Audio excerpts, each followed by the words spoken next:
اسلام کے قلعے ہیں یہ دین کے ادارے، دنیا کی ظلمتوں میں روشن ہیں یہ ستارے۔ آج میں جس موضوع پہ لب کشائی کرنا چاہتا ہوں وہ ہے عظمت دینی مدارس۔ مدارس دینیہ اصحاب صفہ کی نسبتوں سے سجے ہوئے ہیں۔ اسلام پر آنے والے ہر آنچ، ہر یلغار، ہر حملے کو ان بوریا نشینوں نے جرأت اور بہادری سے پسپا کیا۔ معاشرے کی اصلاح رہنمائی کا بیڑا پار لگانے کی خاطر ان اہل مدارس نے لوگوں کے طعنوں اور مرغوب ذہنوں کے تیشوں سے نہ اپنا لباس بدلا، نہ اپنا اسلامی تہذیب بدلی، نہ اپنی فکر بدلی، نہ اپنی سوچ بدلی۔ وہ اسی فکر، اسی سوچ، اسی درویشانہ ذوق کے ساتھ لوگوں کے کام کو سنجیدگی کے ساتھ منطق کے انجام تک پہنچاتے رہے۔ الحمدللہ 14 سال کی تاریخ اس بات پر گواہ ہے کہ جب بھی معاشرے کو کبھی بھی کسی میدان میں ضرورت پڑی، خواہ وہ معاشرے کے رشد و ہدایت کی بات ہو یا معاشرے کی سماجی ضرورت ہو، ہر موقع پر، ہر میدان میں علماء دیوبند نے قربانیاں پیش کیں۔ مدارس کا پاکیزہ ماحول ہمارے اکابرین کی دیانت کا منہ بولتا ثبوت ہے۔ وقار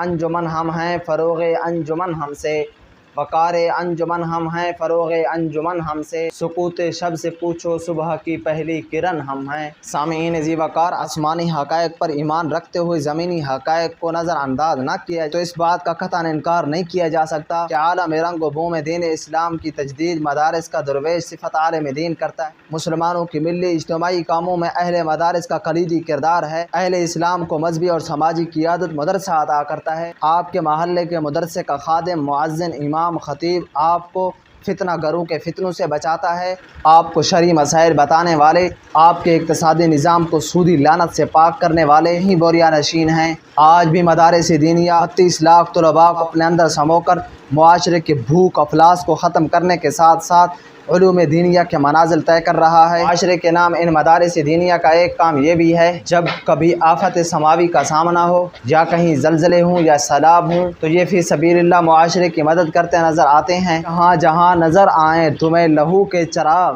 مسافران محبت ہمیں دعا دینا۔